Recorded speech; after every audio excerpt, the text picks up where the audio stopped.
थेरगाव स्वाभिमानी घर बचाव संघर्ष चळवळ या माध्यमातून डीपी रस्ता रद्द व्हावा व स्थानिक नागरिकांना प्रॉपर्टी कार्ड मिळावे याकरिता थेरगाव व प्रभागच्या बाजूला धनाजी येळेकर पाटील यांचे साखळी उपोषण।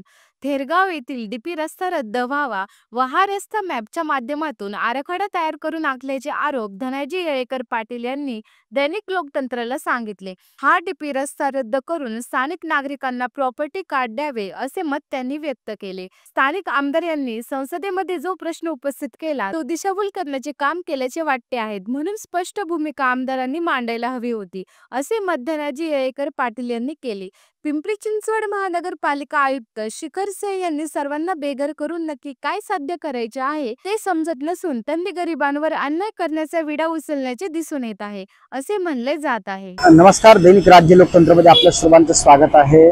आज आपण थेरगाव येथील ग प्रभागाच्या समोर आहोत। या ठिकाणी धनाजी येळेकर पाटील हे स्थानिक नागरिक आहेत। यांनी साखळी उपोषणाला या ठिकाणी सुरुवात केलेली आपल्याला पाहायला मिळते। या ठिकाणी स्वाभिमानी घर बचाव संघर्ष चळवळ घराचा सत्याग्रह साखळी उपोषण या ठिकाणी हे करत आहेत।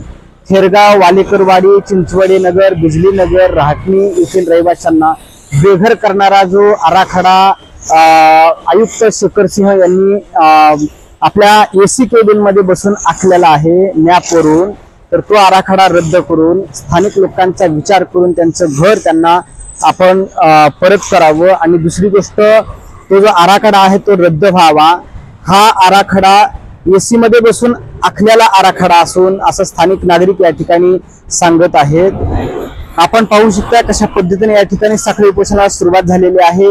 एक व्यक्ती या ठिकाणी उपोषणासाठी धनाजी येळेकर नामक व्यक्ती या ठिकाणी उपोषणाला बसलेले आपल्याला पाहायला मिळतात। यांची प्रमुख जी मागणी आहे तर स्थानिक नागरिकांना प्रॉपर्टी कार्ड मिळावं, त्यांना त्यांचा अधिकार मिळावा असं यांचं मत आहे। आपण तोच आढावा जाणून घेण्याकरता आपण या ठिकाणी आलेलो होतो। दैनिक राज्य लोकतंत्रसाठी सिद्धांत चौधरी, पिंपरी चिंचवड। काय सांगाल जे तुम्ही हे साखळी उपोषण या ग प्रभागाच्या समोर उभं केलेलं आहे त्या संदर्भामध्ये काय सांगाल? पिंपरी चिंचवड महानगरपालिकेनं जो अत्यंत वादग्रस्त असा, अत्यंत नियमबाह्य असा, चुकीच्या पद्धतीचा जो विकास आराखडा तयार केला बनवलेला आहे, तो विकास आराखडा पिंपरी चिंचवडकरावरती लादण्याचा प्रयत्न ही पिंपरी चिंचवड महापालिका प्रशासन आणि येथील स्थानिक लोकप्रतिनिधी करत आहेत। एकीकडे प्रचंड प्रमाणामध्ये, मोठ्या प्रमाणामध्ये 50,000 पेक्षा अधिक हरकती आलेल्या आहेत। त्या हरकती आलेल्या असताना आमची अशी अपेक्षा होती की हा जो डीपी आहे, वादग्रस्ताचा डीपी हा रद्द झाला पाहिजे। ज्या पद्धतीनं चरोली आणि आळंदीतलं कत्तलखाना रद्द झाला, चरोलीतला टीपी स्कीम त्यांनी रद्द केली, मुख्यमंत्र्यांनी जाहीर केलं। त्या धर्तीवरती कुठल्याही पद्धतीनं एवढा प्रचंड विरोध असताना, एवढ्या लोकांचा विरोध असताना, एवढ्या प्रचंड मोठ्या प्रमाणात आंदोलनाच्या माध्यमातून ह्या निदर्शनं केली, लोक प्रचंड मोठ्या प्रमाणात रस्त्यावर उतरली आणि हा वादग्रस्त डीपी रद्द होईल अशी अपेक्षा होती। परंतु तो रद्द न करता त्याच्यावरती सुनावणी, त्याची नियोजन समिती वगैरे आपण ह्या पद्धतीनं हा विकास आराखडा ह्याच पद्धतीनं जनतेच्या डोक्यावरती, ह्या पिंपरी चिंचवडकरावरती लादण्याचा प्रकार हा केला चाललाय। म्हणून हे कुठेतरी स्पष्टपणाने थांबलं पाहिजे। त्याच पद्धतीनं सभागृहामध्ये जे आमचे लोकप्रतिनिधी आमचे बोलले, आमच्या मतदारसंघाचे जे आमदार बोलले, त्यांनी स्पष्ट अशी भूमिका न घेता कुठेतरी गोल फिरवत थेरगाव असेल, वालेकरवाडी असेल, बिजली नगर असेल, या रहिवासी म्हणजे जसं राहटणी असेल, चिंचवडे नगर आहे, इथल्या रहिवासी घरावर अत्यंत मोठ्या प्रमाणात जिथं बाधित घर आहेत तिथून हा रस्ता प्रस्तावित केलाय।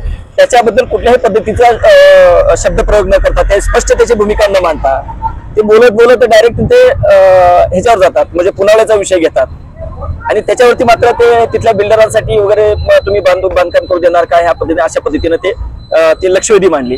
आणि त्या लक्षवेधीला सुद्धा ज्या नगर विकास खात्याच्या मंत्र्यानं उत्तर देणं अपेक्षित होतं, बंधनकारक होतं, ज्या कॅबिनेट मंत्र्यांना जे एकनाथ शिंदे आहेत उपमुख्यमंत्री, त्यांनी उत्तर देणं अपेक्षित असताना त्यांनी ते उत्तर दिलं नाही। परंतु जे उद्योग मंत्री आहेत उदयन सामंत साहेब, त्यांनी या प्रश्नाला उत्तर दिलं।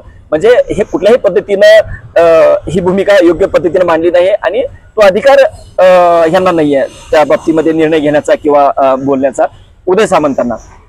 आणि ह्या ज्या भूमिका आहेत आम्ही सभागृहामध्ये कसा विषय मांडला, अशा खोट्या पद्धतीनं हे जे व्हिडिओ आहेत म्हणजे लोकांना भूलथापा देण्यासाठी किंवा लोकांना परत या निवडणुकीच्या पुढे लोकांना परत बनवाबनवी करण्यासाठी, आमिष दाखवण्यासाठी किंवा आणि तुमचा प्रश्न एक भावनिक साथ घालण्यासाठी सोडवला, आम्ही सभागृहात मांडला असं दाखवण्याचा तो त्यांनी केविलवाना प्रयत्न करतायत.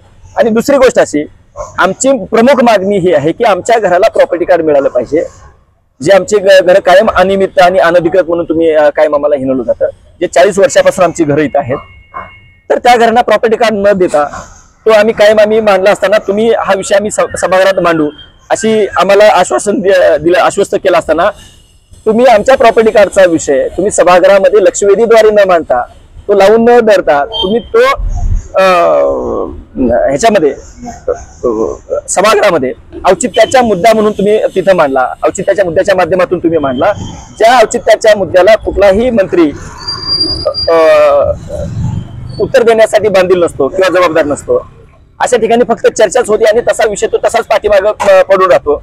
ज्या विषयाला, ज्या औचित्याच्या मुद्द्याकडे कोणीही गांभीर्याने घेत नाही, अशा ठिकाणी तो विषय मांडून परत तो व्हिडिओ तयार करून म्हणजे जनतेमध्ये ज्या लोक भावनिक होऊन ह्या आता तरी प्रश्न सुटेल तेव्हा तरी प्रश्न सुटेल अशा 40 वर्षापासून ज्या प्रश्नाची वाट बघतात किंवा त्या प्रश्नाच्या पाठीमागे आम्ही सोडवण्यासाठी प्रयत्न करतोय, जे 40 वर्ष पाठीमागं झालं तेच परत त्याच मुद्द्याचं ज्या पद्धतीने पाठीमागं राजकारण झालं तसंच राजकारण आता या व्हिडिओच्या माध्यमातून किंवा अशा पद्धतीने चुकीचा व्हिडिओ लोकांमध्ये फिरवून ती सहानुभूती घेण्याचा प्रयत्न इथले स्थानिक आमदार करतायत. त्यांना आमचं आव्हान या उपोषणाच्या माध्यमातून आहे की अशा चुकीच्या गोष्टी करू नका आणि लोकांमध्ये संभ्रम निर्माण करण्याचा किंवा भावनिक विषय करण्याचा प्रयत्न तुम्ही करून लोकांची परत तुम्ही फसवणूक करताय, ते थांबवा हे सांगण्यासाठी आणि लोकांना सुद्धा स्पष्ट भूमिका गेली पाहिजे. प्रशासन काय करतंय, इथे लोकप्रतिनिधी कसं फसवतायत, हे एकमेकाच्या संगनमतानं कसं फसवतायत हे सांगण्यासाठीचं आणि हे प्रशासनाला आणि लोकप्रतिनिधीला धारेवर धरण्यासाठीचं हे केलेलं साखळी उपोषण आहे आणि हा आमचा घराचा हा सत्याग्रह आहे.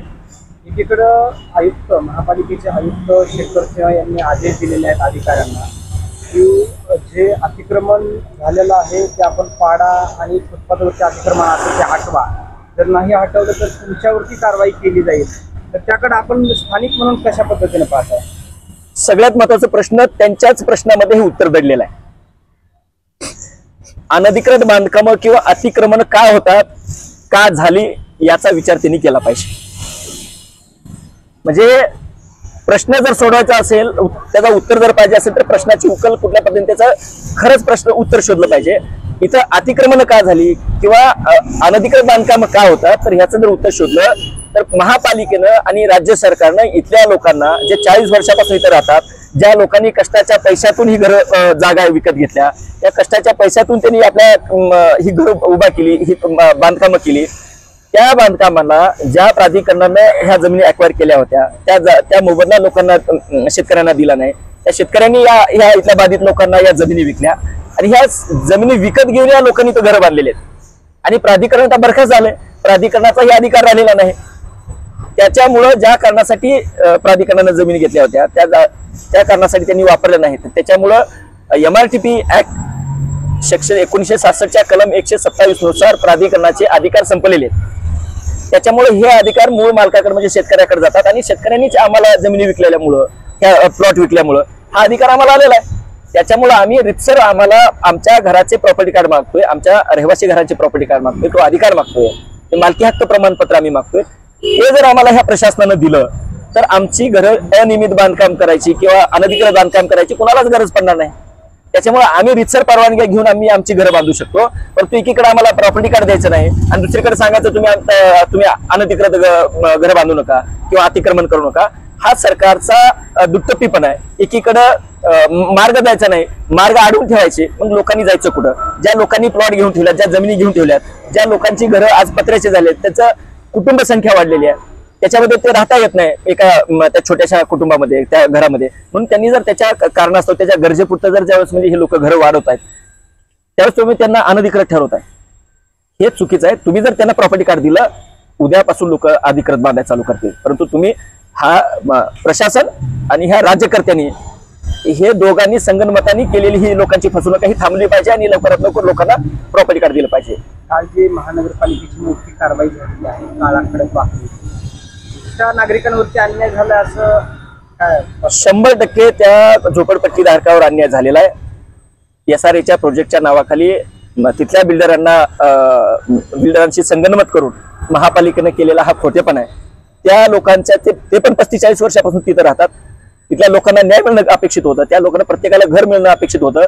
तिथं सुद्धा याच पद्धतीनं डीपीचा रस्ता आम्हाला तो डीपीतला रस्ता तो आम्हाला रस्ता वाइंडिंग करायचा आहे, तो वाढवायचा रस्ता असं सांगून लोकांना खोटी आश्वासन देऊन ते पूर्णपणे त्या लोकांना तिथं उद्ध्वस्त करण्याचं काम महापालिकेने केलेलं आहे. हे अत्यंत निंदनीय असं काम आहे करते काय सांगाल? दैनिक राज्य लोकतंत्रच्या माध्यमातून तुम्ही आयुक्तांना काय सांगू इच्छिता, स्थानिक आमदारांना काय सांगू इच्छिता? मला स्थानिक आमदारांना आणि लोकप्रशासनाला आपल्या प्रशासनाला सांगायचं आहे की तुम्ही हे कायद्याचं राज्य आहे, तुम्ही कायद्यानंच काम केलं पाहिजे. एकीकडे या लोकांना कायद्यानं अधिकार दिला असताना त्या संबंधिताला आम्हाला कायद्यानं आम्हाला हे तुम्ही आमच्या प्रॉपर्टी आमच्या नावावर करून देणं बंधनकारक असताना, प्रॉपर्टी कार्ड देणं बंधनकारक असताना तुम्ही ते मात्र देत नाही आणि लोकांना अनधिकृत सांगून त्या अनधिकृतच्या नावाखाली आम्हाला बेघर करून त्या स्थानिक लोकांना बेघर करून ह्या ज्या जमिनी आहेत ह्या बिल्डरांच्या घशात घालण्याचा जर तुमचा प्रयत्न असेल तर तो कुठल्याही परिस्थितीमध्ये घर बचाव स्वाभिमानी घर बचाव संघर्ष चळवळ हे खपवून घेणार नाही. तुम्हाला रस्त्यावर आणल्याशिवाय वेळ प्रसंगी कठोरातलं कठोर आंदोलन सुद्धा करून आम्हाला तुम्हाला ते तुमची जागा दाखवल्याशिवाय राहणार नाही हे आम्हाला ह्या माध्यमातून सांगायचं आहे.